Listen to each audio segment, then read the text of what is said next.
Ladies, if you feel the need for empowerment, you might want to check out a book and documentary that turns the tables on the tale of Beauty and the Beast. Author and screenwriter of Beauty Bites Beast. What a great title. Ellen Snortland joins us now to discuss her film and book. Thank you. Hi.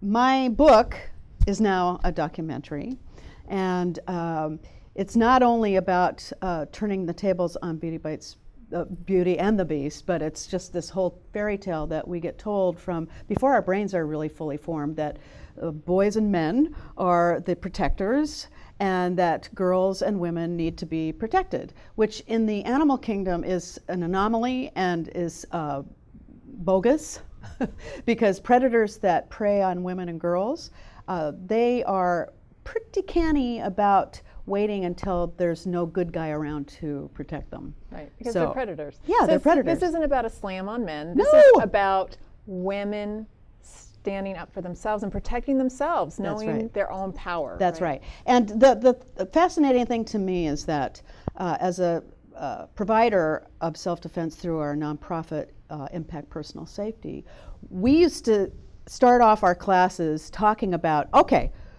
so here are 12 adult women who know nothing about self-protection, nothing, nada.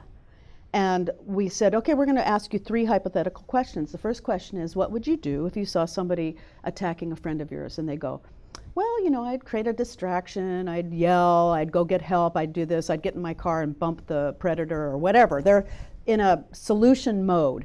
And then we'd say, well, what would you do if somebody attacked your child? And they went ballistic. I'd rip them limb from limb. I'd gouge his eyes out, blah, blah, blah. And then we'd say, okay, third hypothetical. What would you do if somebody attacked you? And they go blank.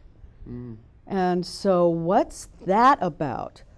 Wow, what a difference. And it's like, so what good is it going to do your children if you're murdered or raped or maimed or traumatized so much that you're frozen? So, and what are we modeling for our children? Not only girls, but for boys. Boys take a look and go, well, it looks like women just aren't quite as good as men because they don't stand up for themselves. So it's a very complicated thing. We've always worked with men as our partners because it's not going to be just women or just men that handle what I consider to be a dysfunction in the human family.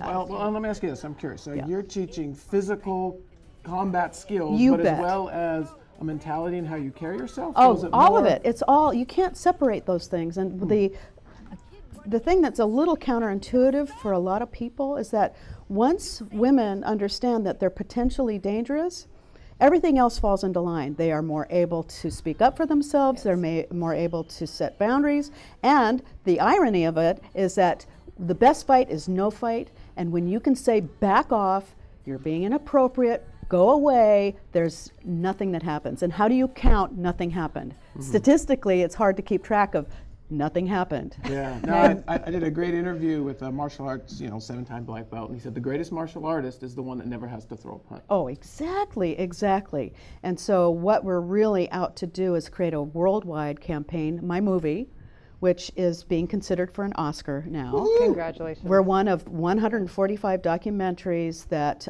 made the cut to be considered for nomination. So there are several hoops to go through. So Hold your book up. We want to see. We want to see this. But you say Oscar, so you have to have a movie trailer out. Where can everybody see the trailer? The movie trailer is on Upworthy today with 410,000 hits. Hitting a million close. Close to the, Oh, probably by the end of the month you'll hit 1 million. Well, and we have beautybitesbeast.com. We have our own Facebook page, obviously, and we're just kind of all over the place because it's really an idea whose time has come.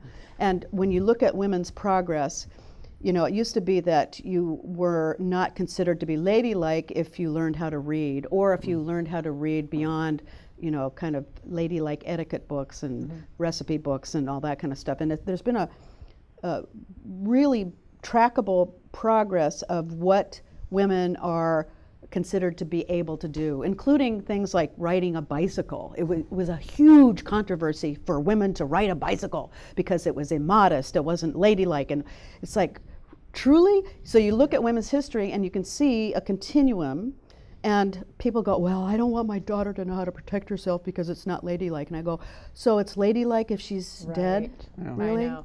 So, Ellen Snortland, Beauty Bites Beast, thank you so much. Good luck, great success to you for your documentary. Really appreciate you being on today. Thank you for having me. Thanks so much. Great. Absolutely. Up next, if you have a senior citizen in your life who may need a place to live and some care assistance, you'll want to stick around. And Kevin Young with Pasadena Highlands offers some help with that. Imagine. Next.